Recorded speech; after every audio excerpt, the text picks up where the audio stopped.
에스겔 3장. 또 그가 내게 이르시되 인자야 너는 발견한 것을 먹으라.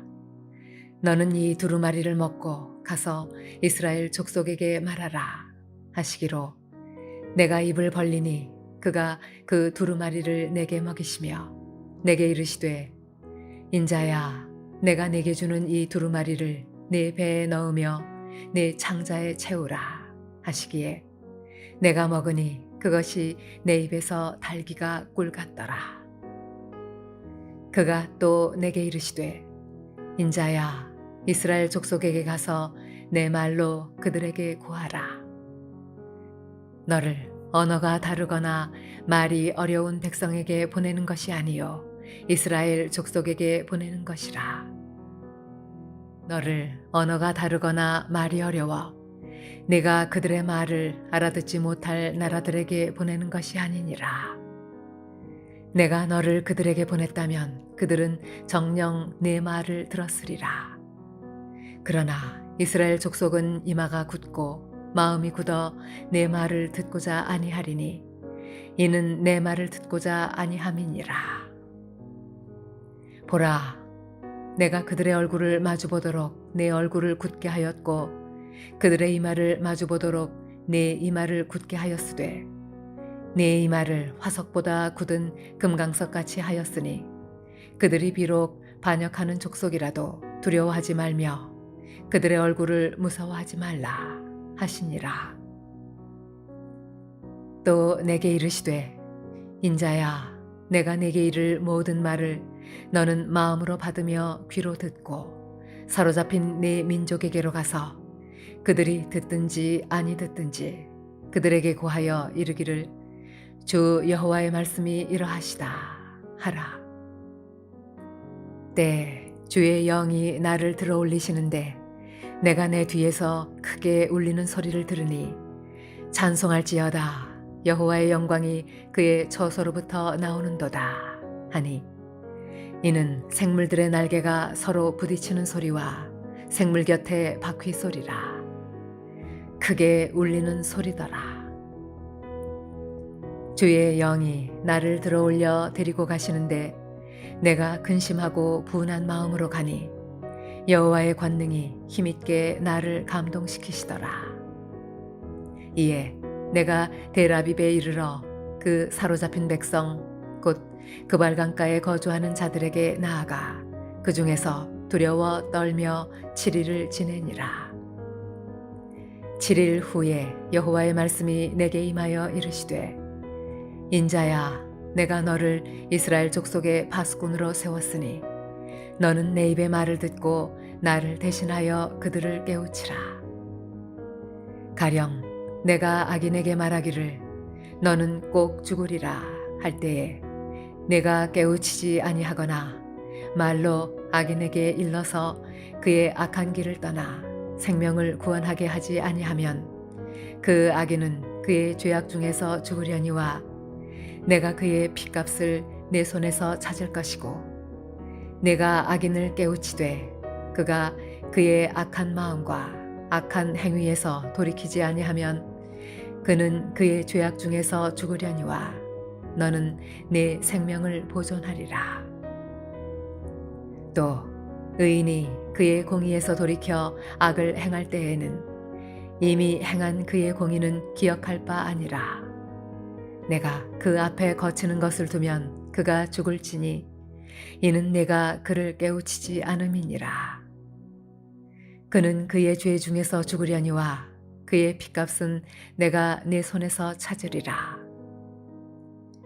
그러나 내가 그 의인을 깨우쳐 범죄하지 아니하게 하므로 그가 범죄하지 아니하면 정녕 살리니 이는 깨우침을 받음이며 너도 내 영혼을 보존하리라. 여호와께서 권능으로 거기서 내게 임하시고 또 내게 이르시되 일어나 들로 나아가라. 내가 거기서 너와 말하리라 하시기로 내가 일어나 들로 나아가니 여호와의 영광이 거기에 머물렀는데 내가 전에 그발강가에서 보던 영광과 같은지라. 내가 곧 엎드리니 주의 영이 내게 임하사 나를 일으켜 내 발로 세우시고 내게 말씀하여 이르시되 너는 가서 네 집에 들어가 문을 닫으라. 너 인자야 보라 무리가 네 위에 줄을 놓아 너를 동여매리니 내가 그들 가운데에서 나오지 못할 것이라. 내가 네 혀를 네 입천장에 붙게 하여 내가 말 못하는 자가 되어 그들을 꾸짖는 자가 되지 못하게 하리니 그들은 패역한 족속임이니라. 그러나 내가 너와 말할 때에 네 입을 열리니 너는 그들에게 이르기를 주 여호와의 말씀이 이러하시다 하라.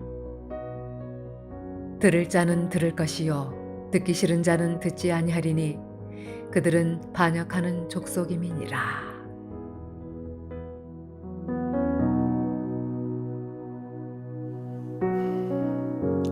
할렐루야. 오늘도 하나님께서 말씀 가운데 주시는 은혜를 힘입어 승리하는 저와 여러분 되시길 주님의 이름으로 축원합니다. 오늘 함께 보신 하나님 말씀은 구약 성경 에스겔 3장 16절에서 21절 말씀입니다.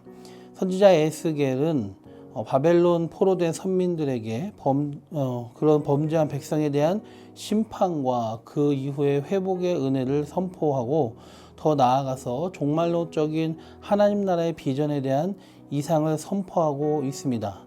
그 중에서 이제 에스겔서의 1장에서 3장까지의 내용은 선지자 에스겔이 영광스러운 하나님을 만나 뵙고 선지자로서 소명을 받는 내용이 나와 있습니다. 그 중에서 오늘 우리가 보신 본문 16절에서 21절 말씀은 하나님께서 이 패역한 백성을 위해 세우신 에스겔을 일종의 그 민족을 위한 파수꾼의 의무가 있다고 말씀하시는 내용입니다. 에스겔이 그러하였듯 마지막 때를 살아가고 있는 우리들도 이 시대와 우리가 사는 터전에 대한 하나님이 주신 파수꾼으로서의 사명이 있음을 우리가 깨달아야 할 줄로 믿습니다. 왜냐하면 우리는 에스겔처럼 하나님이 세우신 하나님의 사람들이기 때문입니다. 본문 17절 말씀을 보시면 하나님께서는 에스겔을 이스라엘 족속의 파수꾼으로 세우시고 하나님을 대신하여 그들을 깨우치도록 명령하고 계십니다. 그리고 이어서 악인과 의인을 위한 파수꾼의 임무와 그에 따른 책임을 강조하고 계십니다. 이것은 우리도 마찬가지입니다. 파수꾼이란 무엇입니까? 성벽 위나 또는 산꼭대기 또는 감시할 만한 망대 같은 곳에 배치되어서 경계 근무를 하며 대적의 갑작스러운 공격이나 또 공동체를 향한 위험을 미리 파악해서 사람들에게 알리는 그 공동체의 안전을 위해 매우 중요한 역할을 감당하는 존재입니다. 파수꾼이 자기 임무에 충실하게 수행하면 적들의 갑작스러운 침공이나 어떤 위험에도 당황하지 않고 그 공동체가 대처할 수가 있습니다. 그러나 파수꾼이 자기 임무를 제대로 수행하지 못하면 어떻게 됩니까? 그 공동체는 적의 침입을 알지 못하고 또 어떤 위험과 위기에도 대응하지 못해서 결국은 무너지기 마련입니다. 하나님의 사람 에스겔은 이런 매우 중요한 임무를 맡게 된 것입니다. 우리도 마찬가지입니다. 그리고 하나님께서는 파수꾼으로 임명된 이 에스겔을 향하여서 17절 말씀대로 나를 대신하여 그들을 깨우치라 하셨습니다. 파수꾼으로서 에스겔이 해야 될 역할이 무엇입니까? 그는 군사적 파수꾼이 아니라 영적 파수꾼이었습니다. 그리고 영적 파수꾼으로서 하나님을 대신해서 그 담당한 공동체 백성들을 위해서 그들을 깨우치는 역할을 해야 되는 것이었습니다. 자기 백성을 깨우치는 것. 사실 이스라엘 족속은 하나님의 징계를 받아 바벨론 포로로 잡혀와 있음에도 불구하고 회개하지 않는 자들이었습니다. 그들은 자기 처지를 깨닫지 못한 것입니다. 그래서 하나님께서는 에스겔을 파수꾼으로 세우고 그들을 깨우치라고 하신 것입니다. 3장 7절에 보면은 그들이 이마가 굳고 또한 마음이 굳었다라고 하나님께서는 분명히 회개하지 않는 이스라엘 백성에 대해서 얘기하고 계십니다. 그렇기 때문에 그들을 깨우치게 하기 위해서 에스겔을 세워주신 것입니다. 오늘날도 하나님의 사람으로서 세움을 받고 이 마지막 때를 살아가는 우리도 마찬가지인 것입니다. 우리는 하나님의 사람으로서 이 시대, 이 세대를 위한 파수꾼의 역할을 감당해야 됩니다. 그것이 교회와 성도들에게 주어진 의무이고 임무고 책임입니다. 그렇기 때문에 우리는 먼저 좋은 파수꾼으로서 어떻게 해야 됩니까? 오늘 본문 17절의 말씀대로 하나님의 말씀을 들어야 됩니다. 17절을 보시면 너는 내 입의 말을 듣고 나를 대신하여 그들을 깨우치라 했습니다. 하나님을 대신하여 백성들을 깨우치려면 먼저 하나님의 입의 말을 들어야 됩니다. 먼저 하나님의 사람인 우리가 파수꾼으로서 하나님의 말씀을 들어야 돼요. 그래야 하나님의 말씀을 기준으로 이 세대를 덮치는 위험을 감지할 수가 있는 것입니다. 파수꾼이 위험을 먼저 잘 분별하고 감지해야 사람들에게 알리는데 위험을 알아차리지 못하고 적을 적으로 알아차리지 못하고 위기를 위기로 알아차리지 못하면 어떻게 경고를 하겠습니까? 히브리서 3장 13절에 보면 4장 13절에 보면 하나님의 말씀 앞에 만물이 벌거벗는 것처럼 드러난다고 말씀하고 있습니다. 우리가 먼저 하나님의 말씀을 듣고 거기에 충실해야 위기와 위험을 제대로 분별하고 감지할 수가 있는 것입니다. 하나님의 말씀을 기준으로 세상의 일들을 분별하며 해석하고 겉의 일만이 아니라 그 본질을 꿰뚫어 볼 수 있는 그런 해안이 지혜로운 눈이 우리에게 필요합니다. 그래서 우리는 하나님의 지혜를 또한 구해야 됩니다. 이 세대를 위한 파수꾼의 역할을 온전히 감당할 수 있도록 주님께 도와달라고 기도하면서 또 말씀에 충만하여 세상을 제대로 분별할 수 있는 능력을 기도해야 합니다. 에스겔은 하나님의 이 파수꾼으로 세워짐을 받을 때에 어떻게 했습니까? 3장 초반부에 하나님이 주신 그 두루마리의 말씀을 먹었습니다. 자기 마음에. 그 하나님의 말씀이 꿀처럼 달다 했습니다. 우리도 그 하나님의 말씀을 먹고 내 것으로 체화해서 하나님의 말씀을 기준으로 세상을 바라볼 수 있는 우리가 되어야 됩니다. 그래야 온전히 파수꾼의 역할을 감당할 수가 있습니다. 우리는 우리에게 주어진 사명의 무거운 책임을 기억하며 파수꾼으로서의 역량을 길러나가는데 게으르지 말아야 합니다. 그리고 두 번째, 우리는 어떻게 됩니까? 그렇게 우리가 이 세대의 위험을 말씀의 기준으로 파악을 했으면 가만히 있지 말고 사람들에게 경고해야 됩니다. 17절 말씀대로 이 세대를 하나님의 말씀으로 내가 듣고 배운 그 하나님의 말씀을 가지고 깨우쳐야 됩니다. 가만히 있으면 파수꾼으로서의 직무유기, 그 책임은 아주 막중합니다. 누군가 하겠지 하고 있으면 안 됩니다. 하나님은 내가 하길 바라십니다. 우리가 하길 바라십니다. 반드시 우리의 이 땅에서의 삶에 책임을 물으시는 하나님이시라는 것을 우리는 깨달아야 됩니다. 오늘 본문 말씀대로 우리가 깨우치지 않아서 악인이 그 죄악에서 돌이키지 않거나 의인이 공의에서 돌이켜 악을 행하는 것을 막지 못하면 우리에게 그 책임을 물으신다 하셨습니다. 이런 본문의 말씀은 이 마지막 때에 아무 생각 없이 살아가기 쉬운 교회와 성도들에 대한 하나님의 따끔한 깨우침의 말씀이라는 것을 우리가 깨달아야 됩니다. 이 땅의 교회와 성도들 그리고 우리 각자가 말씀에 충실하여 이 세대의 죄악과 위기를 잘 감지하고 그 경고를 잊지 않고 잘 한다면 우리는 우리의 책무를 다한 것입니다. 우리의 경고를 듣지 않고 돌이키지 않는 것의 책임은 우리가 아니라 이 세대에 있습니다.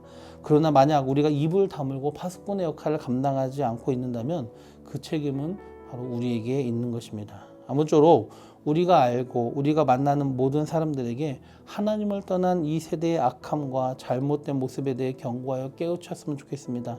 또 무엇보다도 예수 그리스도의 복음을 잊지 말고 전해야 됩니다.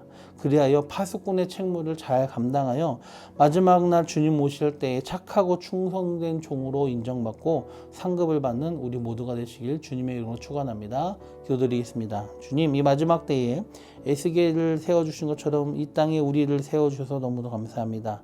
그 책임의 무게가 너무도 무겁지만 그러나 하나님이 그것을 위해서 우리에게 기쁘신 뜻대로 직무를 맡겨주신 것에 대해서 감사할 줄 알게 해주셔서 그리고 무엇보다도 파수꾼으로서의 역량을 기르는데 게으르지 않도록 하나님의 말씀을 잘 듣고 잘 배우고 에스겔이 하나님의 두루마리의 말씀을 먹은 것처럼 우리도 하나님의 말씀을 먹어서 말씀과 하나 되게 하시고 세상을 보는 지혜를 우리에게 허락하여 주시옵소서.